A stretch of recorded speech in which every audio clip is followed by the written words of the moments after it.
2025 में आपने आपने जो प्रेडिक्शंस दी थी, एक तो उनके बारे में बताइएगा और 2026 के बारे में जो हुक्मरानों ने 25 में गलतियां की हैं, 26 में ना करें, उसके बारे में भी काइंडली ज़रा बताइएगा। बिस्मिल्लाहिर्रहमानिर्रहीम अल्हम्दुलिल्लाहि रब्बिल आलमीन अल्लाहुम्मा सल्लि अला मुहम्मद व आले मुहम्मद। देखिए 2025 में जो सूरत हाल रही, हम क्योंकि एक आलमी जंग की इब्तदाइया के तौर पे 2025 को देख रहे थे और आपने देखा कि फिर उसमें वाकई पाकिस्तान इंडिया अटैक भी हमने देखा, इवन जो अनएक्सपेक्टेड था उस वक्त इसको देखना या प्रेडिक्ट करना मुश्किल था। इसी तरीके से जो दुनिया के काफ़ी ममालिक पे हमले हुए, ईरान अटैक हो, वो भी अनयूजुअल एक्टिविटी थी इसराइल की उस पे। इसी आप देखते जाएँ काफ़ी मुल्क उसमें आ गए और अब जो हमारी असल प्रेडिक्शन थी, जो मुझे लगता है कि बड़ी करीब-करीब अभी जाते-जाते सच होते-होते बस वो रह रही है, वो ये थी कि अमेरिका पे डायरेक्ट जंग में जाएगा। और अमेरिका वेनेज़ुएला बस ऐसे ही बस अड़े हुए हैं, आप लोग देख ही रहे हैं कि कितना करीब-करीब उसका टाइम है। और सबसे जो मैं समझता हूँ मुश्किल तरीन होती है हमारे लिए, हमारा काम इस तरीके का है कि ये जैसे अब मज़हबी फ़सादात 2.5 साल जो पूरी दुनिया को देखने हैं और उसका आगाज़ इस मार्च से हो गया था और वो भी 2.5 साल जाएगा। हुँ, तो अगर कहा जाए 2026 को मज़हबी फ़साद की नज़र से देखा जाए तो वो भी कहीं उसके इब्तदाइया बहुत ज़्यादा बन चुके होंगे और 27 उसकी पीक होगी। जी, इसी तरीके से जो जंगें आप लोग विटनेस कर रहे हैं, इसमें जो आपने देखा सींग फँसे हुए हैं, चाइना ताइवान हो, आपकी आपकी रशिया यूक्रेन या अब नाटो करीब-करीब फ़ील कर रहा है कि बस किसी लम्हे ही कोई मुल्क अंडर अटैक आ जाएगा। इसी तरीके से सीरिया में इन्वेजन हो इज़राइल की हुँ, या लबनान में, इसी तरीके से इवन इस दफ़ा जो सबसे बड़ा चांस नज़र आता है, ये सबके लिए मेरे ख़्याल में अ, हैरानकुन होगा कि पाकिस्तान हो सकता है अफ़गानिस्तान में इन्वेड कर दे।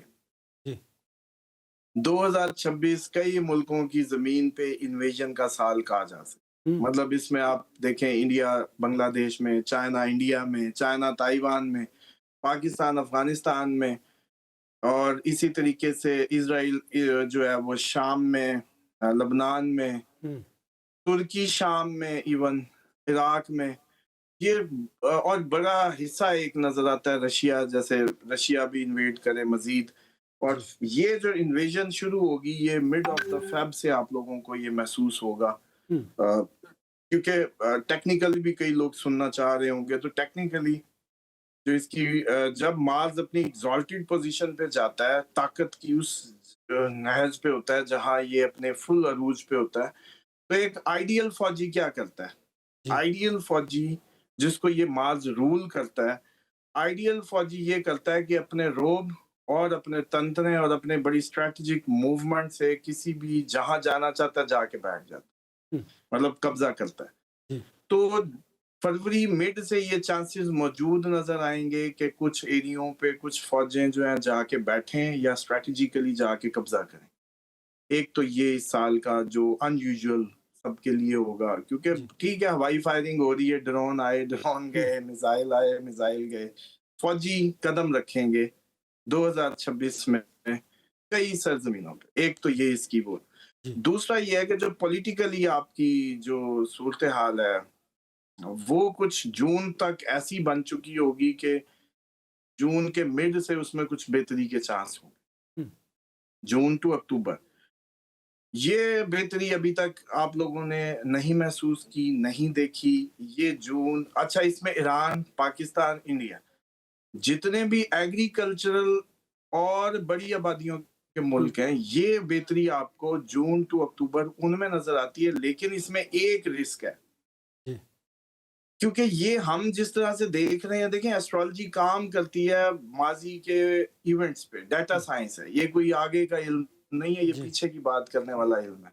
ठीक, अब इसमें होता ये है कि जुपिटर एग्ज़ॉल्टेड पोज़ीशन पे तो सबको नज़र आ रहा है कि जुपिटर अपने एग्ज़ॉल्टेड पोज़ीशन पे जाएगा। हुँ, लेकिन जुपिटर एग्ज़ॉल्टेड पोज़ीशन पे अगर जाएगा तो है छठे का मालिक कैंसर असेंडेंट के हुँ, लिए, और कैंसर असेंडेंट कंट्रीज़ आपके यही मून मालिक हैं जहाँ आबादियाँ ज़्यादा हैं और एग्रीकल्चरल कंट्री हैं, मून उनको रूल करता है। जी। तो उसमें ईरान, ये अल बैरूनी की अगर बुक देखें ना, उसने भी ईरान और उसकी सराउंडिंग को कैंसेरियन उससे ही वो किया है, हुँ, बताया है। जी, तो आप जुपिटर आपके 6th हाउस का मालिक, दुश्मनों का मालिक, आपके दुश्मनों के घर का मालिक, बीमारियों का मालिक, इधर आके जब बैठता है आपके अवाम के घर पे, हुँ, हुँ, तो वो सुस्ती, लेज़ीनेस और एक स्टैग्नेंट सी पोज़ीशन बताता है कि ये जैसे मस्त पड़े होंगे घरों में, लेकिन अब समझ नहीं आती। दिल इतना बड़ा करना बहुत मुश्किल होता है हुँ, बात करते वक़्त, कि अब दिल करता है कि कुछ अच्छा ही कहो।